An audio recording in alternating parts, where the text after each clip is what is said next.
비상계엄 사태부터 대통령 탄핵과 1심 선고까지 우리 사회에 큰 혼란을 준 내란 세력들의 형량은 어떻게 나왔는지 한번 보겠습니다.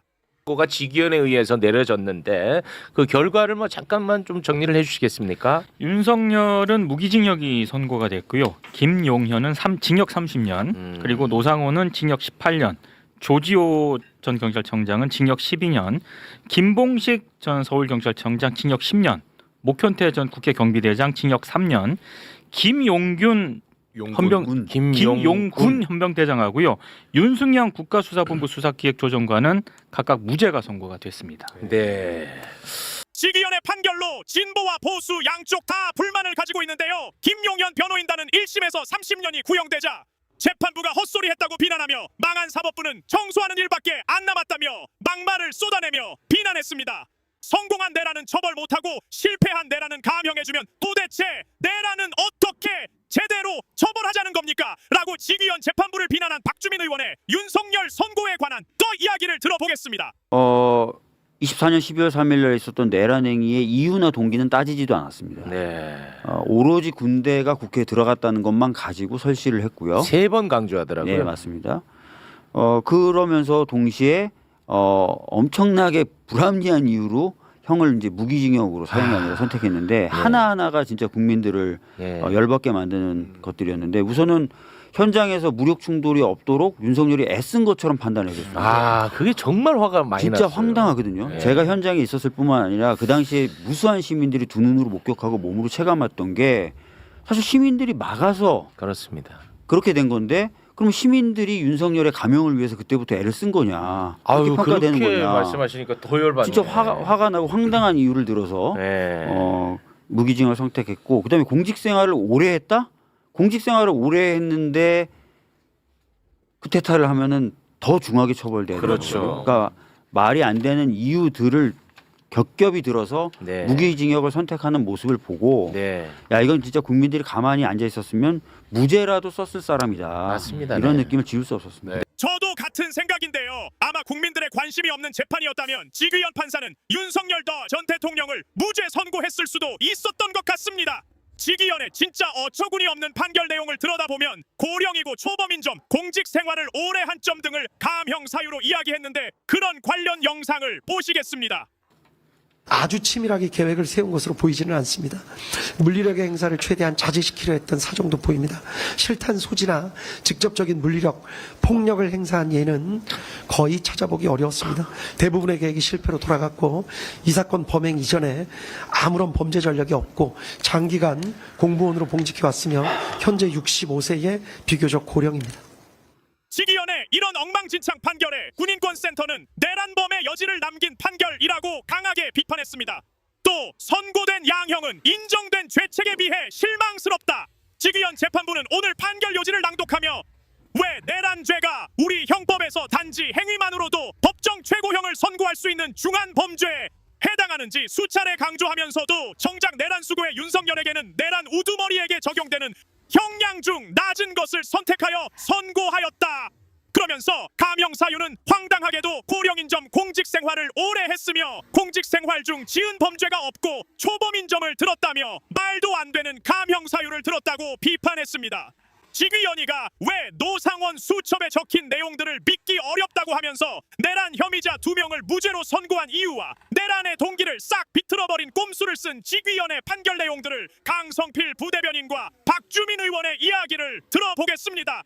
받은 사람이 2명이 있거든요. 네. 그 중에 한 명이 김용군입니다. 네. 이 사람이 전 헌병 대장 대령 출신이거든요. 네. 근데 이 사람이 노상훈 만나가지고 팔다리 역할을 했단 말이에요. 네. 그리고 지금 직위원은 이 내란과 관련된 기준점을 내란 이전에 알았냐 몰랐느냐로 기준점을 찾고 있는데 이 사람은 햄버거 가게 회동도 같이 했던 사람이에요. 맞아요. 근데 이 사람은 또 자기 휴대전화도 폐기를 했단 말이에요. 네. 근데 이 사람에 대해서 무죄를 줬다거든요. 그러니까 이것은 노상원의 수첩 자체에 대한 증거 능력을 없애기 위해서 저는 이 사람까지 무죄를 주는 이런 무리수를 뒀다고 보는 거예요. 네. 그러니까 다음에도 이 노상원 수첩에 대한 이 증거 효력을 꼭 반드시 받아내야 돼요. 이유 동기에 대해서 아예 싹둑 다 잘라버린 거예요. 내란의 이유와 동기, 내란의 구체적인 목적 이런 게 다 노상원 수첩과도 관계돼 있는 거거든요. 네. 그 부분을 다 통으로 날려버린 거예요. 그러니까 오로지 국회에서 그 당시 야당이었던 더불어민주당이 심하게 해서 우발적으로 군대를 넣었다. 딱 이 스토리로 가는 거예요. 완전히 맞아요. 지금 윤석열이 주장한 걸 대부분 거의 다 받아들이면서 받아줬어요. 유죄로만 인정하고 그리고 사형 아니고 그냥 그렇게 한 거예요. 그리고 그 길거리 다니다 보면은 현수막 엄청나게 많이 걸려 있잖아요. 네. 거기 보면은 계엄은 대통령의 고유 권한이라는 거 이거 엄청나게 달려 있거든요. 저도 많이 봤어요. 그거를 이번에도 그대로 받아준 거야. 그렇죠. 계엄의 요건, 절차, 형식은 중요하지 않다고. 네, 그걸 구체적으로 그거를 따지면 안 된다고 따지면 얘기해요. 안 된대.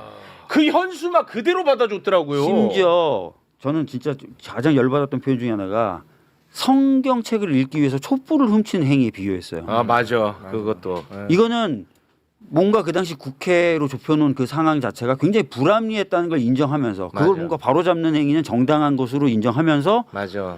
그렇다고 촛불을 훔쳐 요렇게 되는 구조잖아요. 그렇습니다. 그러니까 국회만 안 갔으면 됐는데 하는 거야. 그러니까요. 이거는 네. 그동안 뭐 국민의힘이나 이런 애들이 얘기했던 그런 애들이라고 표현해서 안 죄송하고요. 그 표현하고 딱 맞는 그런 문구들이 너무 많아요. 추미애 법사위원장도 걱정하는 형사 12부 내란 전담 재판부는 어떤 판사들인지 박은정 의원의 이야기를 들어봅니다. 가 이제 서울고법에 2개의 재판부가 설치가 됐잖아요. 네. 그런데 이제 이 사건들은 1심에서 내란 범죄자들에 대한 사건이 전부 다 이제 고법으로 올라갈 텐데, 그런데 그 이 내란 전담 재판부를 서울고법에서 대법원 그 지금 사법부에서 지금 그 재판부를 그 자기들에 그 맞춰가지고 만든 거예요. 네. 그러니까 서울고법 재판부 중에서 돌려가지고 했는데 그 중에 이제 한 재판부가 좀 우려스러운 재판부다. 그동안의 판결을 한 것을 보면 그 오히려 뭐 지기현이나 우인성 판사나 이렇게 약간 그런 식으로 좀 그 우려스러운 부분이 있는 것 같습니다. 그래서 이거는 항소심에서도 우리가 막 그 감시를 해야 될 것 같아요. 끝까지 이 재판에 대해서 그 잊어버리지 말고 네네. 윤석열에 대해서 특히 그 제대로 재판하고 사실관계를 바룰 수 있도록 양형 부분도 그래요. 해야 되지 않나 생각이 들어요.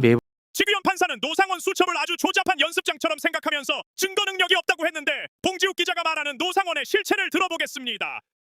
이른바 노상원 수첩 등은 작성 시기를 정확히 알 수 없고 일부 내용들은 실제 이루어진 사실과 불일치하는 부분도 있으며 모양, 형상, 필기, 형태, 내용 등이 조악한 데다가 보관하고 있던 장소, 보관 방법 등에 비추어 보더라도 그렇게 중요한 사항이 담겨져 있던 수첩이라고 보기에는 무리가 있습니다. 또 피고인 윤석열이 피고인 김용인과 함께 여인영, 곽종근, 이진우 등과 함께한 여러 차례 식사 자리에서 말한 내용을 살펴보더라도 어떠한 의도나 구상, 계획 등을 내비친 것으로 보기에는 무리가 있고 오히려 단순한 불만이나 격정을 토로하거나 하소연, 답답함 등을 내비친 것으로 볼 여지가 적지 않습니다. 되면 재판에서 다투면 되거든요. 증인으로 불러 세워서 네. 본인이 사실은 법정에서 판사가 할 수 있는 역할이 있잖아요. 근데 거기에 대해서 있는 증거만을 가지고 부족하다 해서 저렇게 생각을 한 것 같은데 저는 저렇게 전혀 생각하지 않고요. 대다수의 언론이 노상원 수첩에 대해서 보도를 하면서 검증을 많이 했었어요. 네, 엄청 많이 했어요. 했었고 MBC가 노상원 수첩으로 보니까 한국기자상 받았어요. 네. 그러면 지기현 재판장의 논리에 따르면 조악한 쓰레기를 보도해가지고 좀 기자상을 받게 된 거거든요. 네. 전혀 저렇게 생각하지 않고 2차 특검에서는 정보사에 대한 수사를 1차 특검에서 제대로 못하는 바람에 저렇게 된 게 아닌가라고 저는 생각을 하는 거죠. 정보사에 대해서 제대로 파헤쳤다면 노상원이 어떤 인물인지를 알았을 것이고 여기 오혁진 기자가 취재를 많이 해서 여기 와서도 많은 얘기를 했습니다만 노상원이 자기의 망상을 수첩에 메모 형태로 끄적끄적 낙서 형태로 한 게 아닙니다. 저게. 노상원은 자신의 우리가 봤을 때 망상인데 노상원은 그 망상을 실천하는 사람이다. 그렇지. 라고 하고 폭탄조끼 제가 여기 와서 폭탄조끼 실물 갖고 왔잖아요. 네, 우리 인터뷰도 했잖아. 위성 전화로 해서 진짜로 폭파가 되는 그게 납품이 됐다니까요. 그러니까. 납품이 됐고 중요한 것은 2차 특검에서 주목해야 될 부분이 폭탄조끼를 입혀서 HID 우리 군 요원을 죽였어야만 하는 이유가 뭘까? 그렇죠. 도대체 무슨 일을 한 거야? 북한에 가서 궁금하지 않아요? 2016년 얘기하는 거죠? 2016년에 네. 도대체 무슨 일을 한 거야? 궁금하죠. 근데 그 뒷단에 뭐가 있었어요? 2016년에 박근혜 저기 있었죠. 특검. 박근혜 특검과 2017년에 박근혜 파면되잖아요. 네. 그리고 나서 뭐가 있었습니까? 조현천 기무사령관 계엄권. 계엄문건 있죠. 어. 이게 더 연결이 되더라고요 보니까. 음. 계엄사령관도 그냥 단순하게 그냥 박근혜가 파면되면 계엄을 내려가지고 우리가 다 때려잡아야지 이게 아니고 박근혜 정권 때도 외환 유치 비슷한 일이 있었어요. 정보사에서 그 공작에 대해서 그 계획을 말을 할 수가 없죠. 이름을 군사 기밀로 분류가 돼 있다고 하더라고요 지금.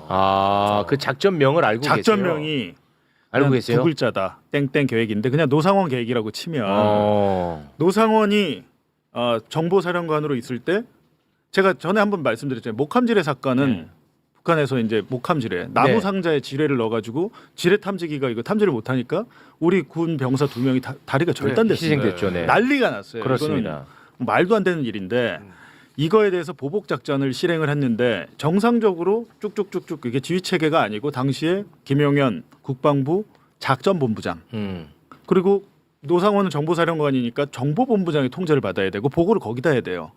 근데 김용현의 직접 지시를 받았다고 합니다. 김용현의 직접 지시를 받아서 탄생한 공작이 그 노상원 계획.